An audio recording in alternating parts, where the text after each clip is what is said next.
विद्यार्थी मित्रांनो, गेल्या अनेक ऑनलाईन तासिकेपासून आपण BA प्रथम वर्ष सत्र पहिले आधुनिक मराठी कथा वाङ्मय पेपर पहिला या अभ्यासपत्रिकेला आपण सुरुवात केलेली आहे। आपण या अभ्यासपत्रिकेचा सिलेबस पाहिलेला आहे, या अभ्यासपत्रिकेचा क्वेश्चन पेपर पॅटर्न सुद्धा पाहिलेला आहे आणि या अभ्यासपत्रिकेतील पहिल्या कथेला आपण सुरुवात केलेली आहे। त्या कथेचं नाव आहे अतिथी देवो भव। या कथेचे लेखक वामन चोरघडे आहेत। या पाठाचा, या लेखकाचा आपण मागच्या तासिकेमध्ये परिचय सुद्धा पाहिलेला आहे। आज आपण अतिथी देवो भव या कथेचे लेखक वामन चोरघडे या कथेच्या प्रत्यक्ष अध्यापनाला आपण आज सुरुवात करत आहोत। मागच्या तासाला तुमच्या लक्षात आलेलं असेल की ही कथा कशावर आधारित आहे, या कथेचा आशय, या कथेची थीम, या कथेची मध्यवर्ती कल्पना काय आहे याची कल्पना तुम्हाला आलेली आहे। आज आपण प्रत्यक्ष कथेला आपण सुरुवात करत आहोत।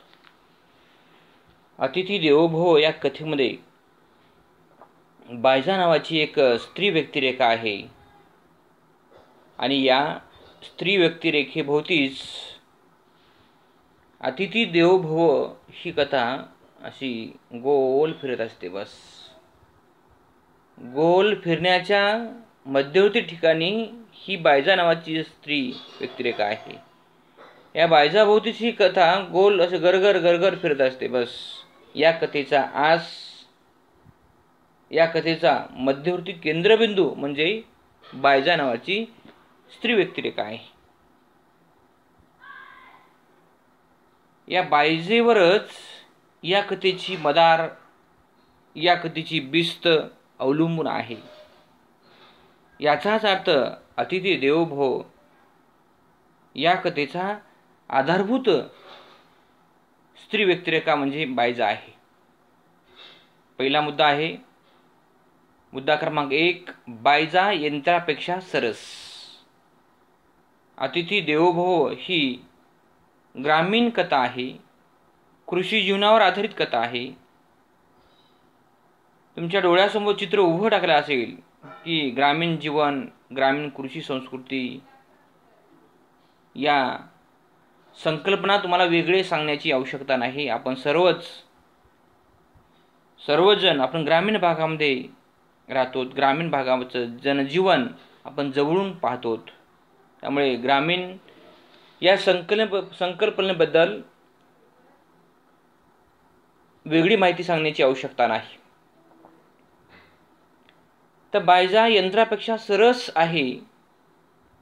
बऱ्याच या कथेत जी बायजा आहे, या बायजाप्रमाणे बऱ्याच ग्रामीण भागामध्ये, बऱ्याच कुटुंबामध्ये बायजा आहेत। बायजा ही संपूर्ण ग्रामीण भागातल्या कणख, कार्यक्षम, रात्रंदिवस काम करणाऱ्या स्त्रियांची व्यक्तिरेखा, प्रतिनिधित्व ही बायजा करत आहे। मुलांनो, बायजा यंत्रापेक्षा सरस आहे। ग्रामीण भागामध्ये अशा अनेक कितीतरी स्त्रिया आहेत की त्या स्त्रियांच्या पुढे यंत्र सुद्धा फिक्क पडतं।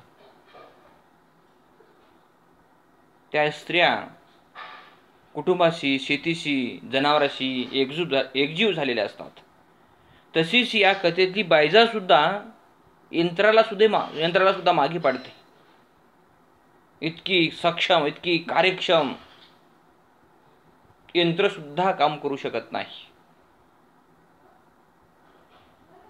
ती इतकी जीवापाड शेतीवर, बैलांवर, कुटुंबातल्या माणसांवर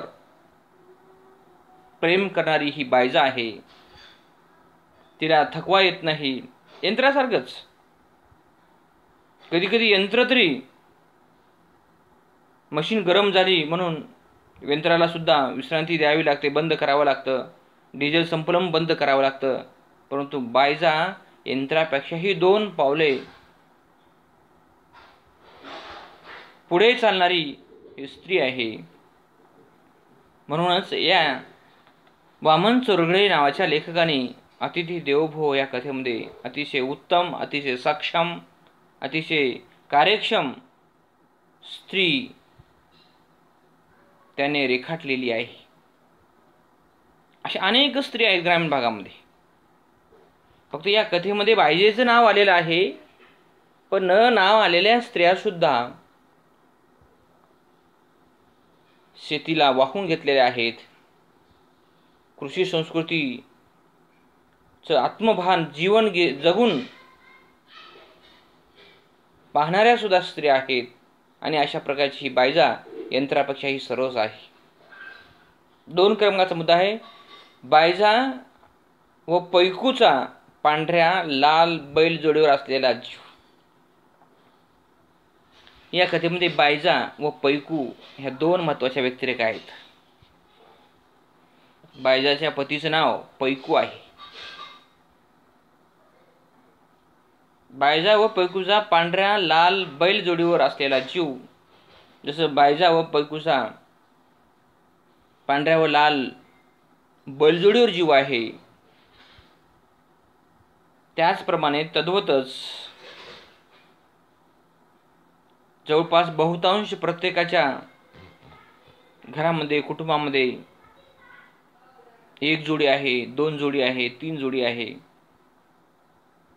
कमीत कमी गाय तरी आहे, कमीत कमी म्हैस तरी आहे. शेतकऱ्यांचा सर्वात जास्त जीव लेकराप्रमाणे ग्रामीण भागामध्ये शेतीमध्ये जनावरांवर जीवापाड प्रेम करणारी माणसं आजही आहेत मुलांना. जसं बायजेचा आणि पैकूचा पांढऱ्या लाल बैलजोडीवर जीव आहे, तसाच आपल्या कुटुंबातील माणसांचा सुद्धा आहे. आणि ही माणसं ज्या पद्धतीने जीवन जगतात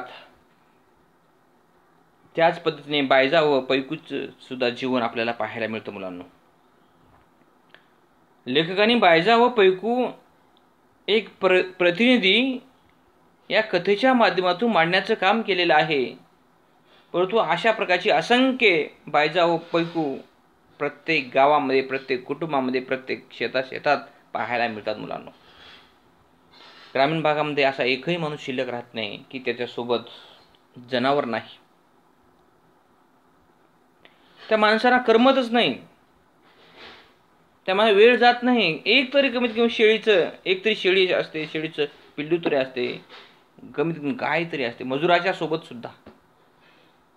कारण कितीही कष्ट सोसावे लागले तरी जमीन जरी नसली, त्यांना चारण्यासाठी घालण्यासाठी जमीन जरी नसली तरी चालेल. इकडून तिकडून लोक उसणं पासणं चोरून आणतात, पण त्यांना खाऊ घालतात मुलांना. घरामध्ये जनावर असल्याशिवाय लोकांना समाधान वाटत नाही. कारण शेती आणि जनावरांची जी नाळ आहे ती अनादी काळापासून निर्माण झालेली आहे, ती आजची नाळ नाही. जसं बायजा व पैकूचं पांढऱ्या आणि लाल बैलजोडीवर जीव आहे, तसे असंख्य हजारो लोकांचा जीव बैलावर आहे, गायीवर आहे, म्हशीवर आहे, शेळ्यावर आहे, मेंढ्यावर आहे, कोंबड्यावर आहे, घोड्यावर आहे, सर्व. अगदी प्राचीन काळापासून ही संस्कृती शेती, जनावर यांच्याशी निगडीत अशा प्रकारची संस्कृती आहे मुलांनो.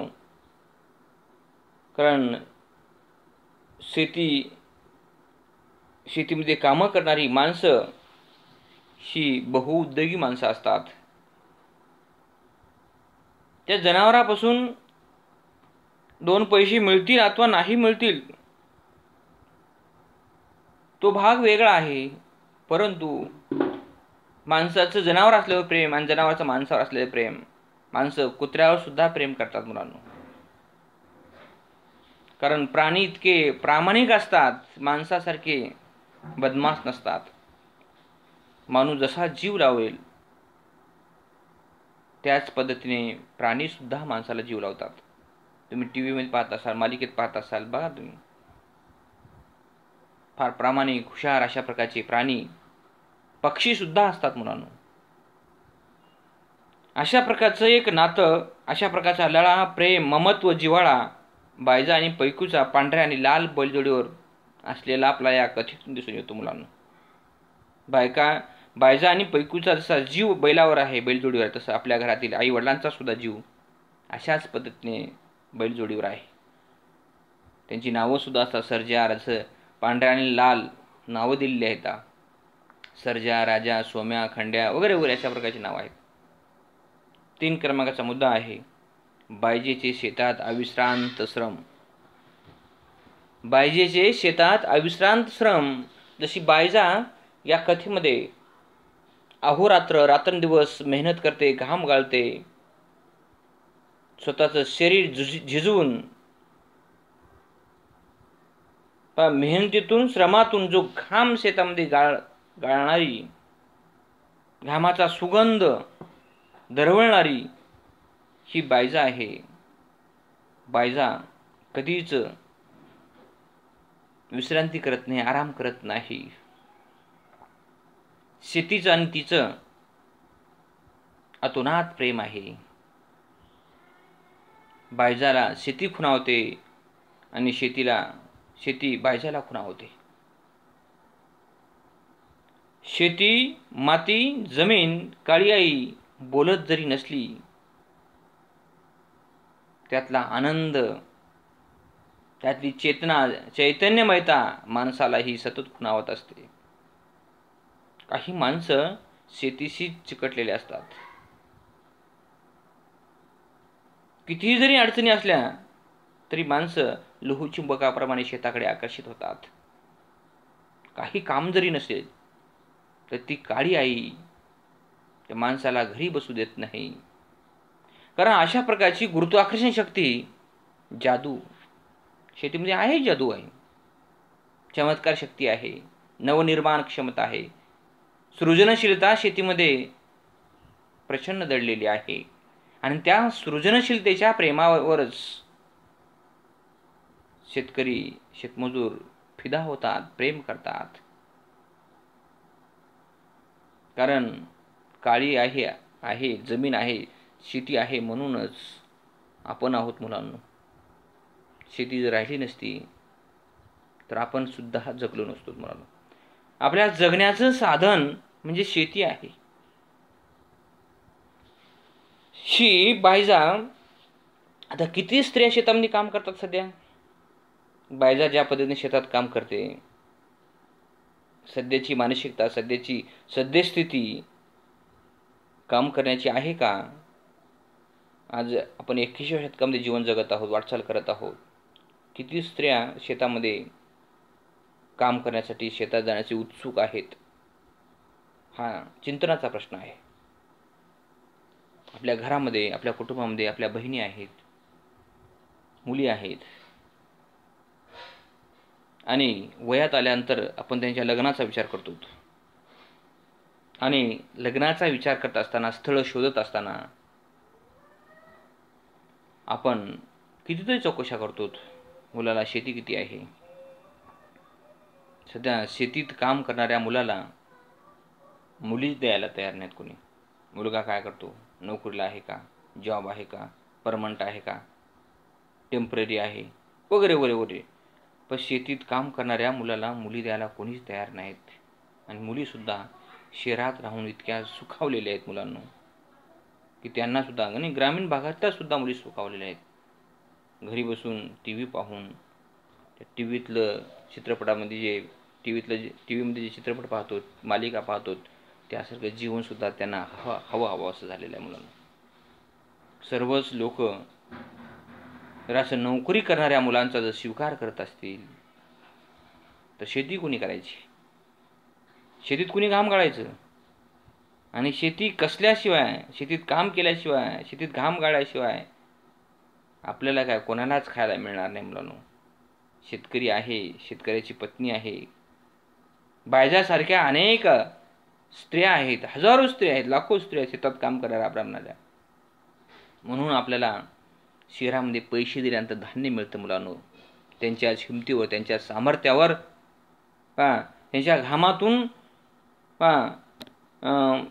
पिकलेलं उत्पादन आपल्याला आज खायला मिळत आहे मुलांनो. बायजासारख्या बायजेच्या शेतात ज्या पद्धतीने अविश्रांत श्रम आहेत, आपली आई, आपली बहीण, आपले सगळे नातेगोते शेतामध्ये काम करतात. भारत हा कृषीप्रधान देश आहे, यासाठीच म्हणतात मुलांनो. 70-75% लोकांचा व्यवसाय शेती आहे. शेतीत कामच करावं लागेल मुलांना. नोकऱ्या आता अवघड झालेल्या आहेत.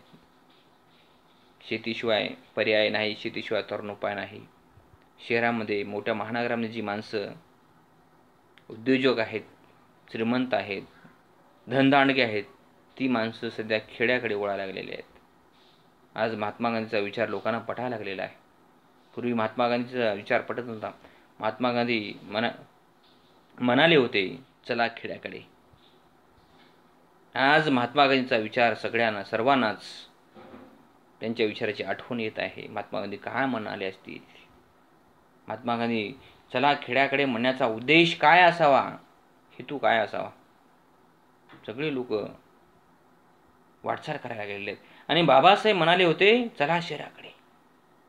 अशा प्रकारचे दोन विरोधी टोक आपल्या देशामध्ये होऊन गेले आहेत मुलांनो. आता कोणता विचार, कोणतं टोक आपण स्वीकारायचं ते आपल्यावर अवलंबून आहे. 5 क्रमांकाचा मुद्दा आहे, पाटलाकडून पैकू व बायजास जमीन दान.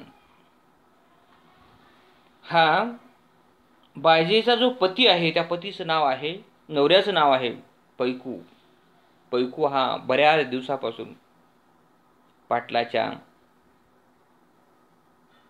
शेतामध्ये काम करणारा हा सालगडी आहे.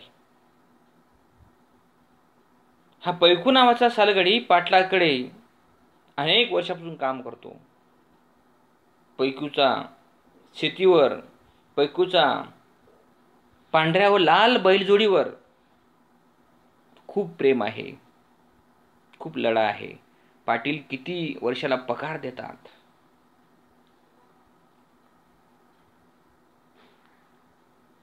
पाटील वर्षाला किती पगार देतात?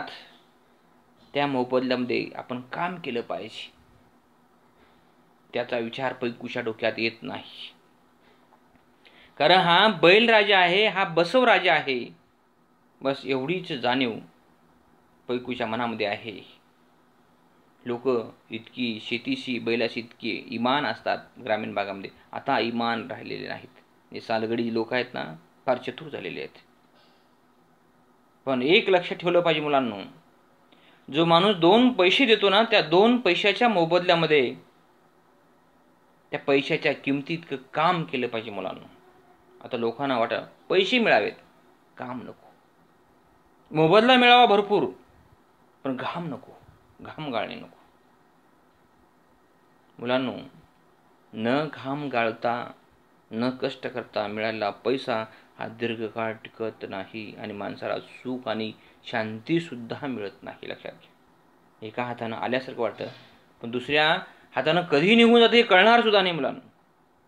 त्यासाठी घामानंच पैसा कमवावा लागतो, मिळवावा लागतो. आणि घामानं मिळालेला पैसा तो माणसाला पचत असतो मुलांनो. नसता हापापाचा माल गपापाप होत असतो, कधी संपून जातो हे कळणार सुद्धा नाही.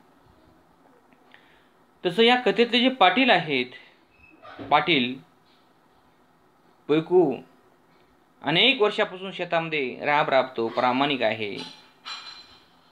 स्वतःची जमीन, स्वतःची बैल समजून तो शेतीवर आणि बैलावर जीवापाड प्रेम करतो.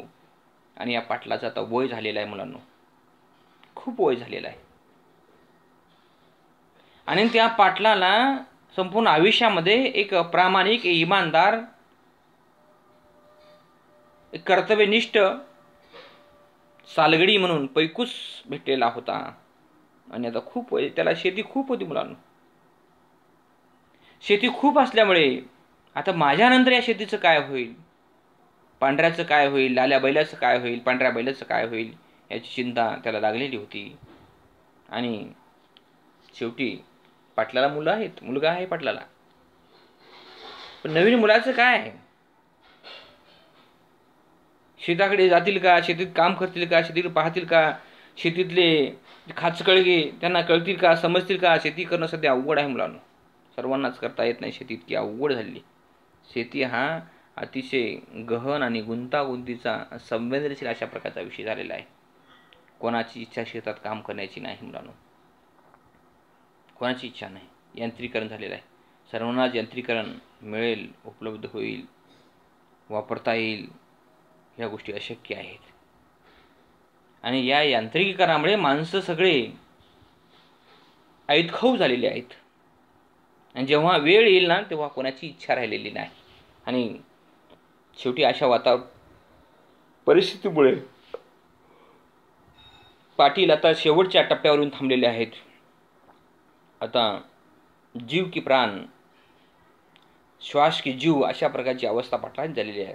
तर कधी पाटलांचा श्वास निघून जाईल हे सांगता येत नाही. आणि पाटलाकडून पैकूच्या इमानदारीला बक्षीस म्हणून, इनाम म्हणून त्यांनी जमीन दान देऊन टाकलेले आहे. आणि तेव्हा मात्र पैकू पाटलाच्या पायावर नतमस्तक होतो. आणि जमीन दान दिल्यानंतर एका चांगल्या माणसाला मी जमीन दान दिलेली आहे याचा आनंद त्यांना झाला. आणि पाटलानं प्राण सोडून दिलेला आहे. पाटलाचं प्राण गेलेलं आहे. आणि पैकू बायजास प्रचंड आनंद झालेला आहे. आम्ही संपूर्ण आयुष्य पाटलाच्या शेतामध्ये बैलासोबत घालवल्यामुळे आमचं सार्थक झालेलं आहे. आम्हाला काही जमीन घेणं शक्य नव्हतं. आणि म्हणून 5 क्रमांक पाटलांच्या जमिनीची कृतज्ञता. पाटलाची जमीन मिळाल्यामुळे पैकू बायजास प्रचंड आनंद झालेला आहे. त्यांनी धन्यवाद व्यक्त केलेला आहे. पाटलांनी आमच्या श्रमाची जाणीव ठेवून आम्हाला त्याचा मोबदला दिलेला आहे, आम्हाला त्याचं बक्षीस दिलेलं आहे. आणि बायजाकडे पैकूकडे 1 गुंठा सुद्धा जमीन होती मुलांनो. पाटलांनी जी जमीन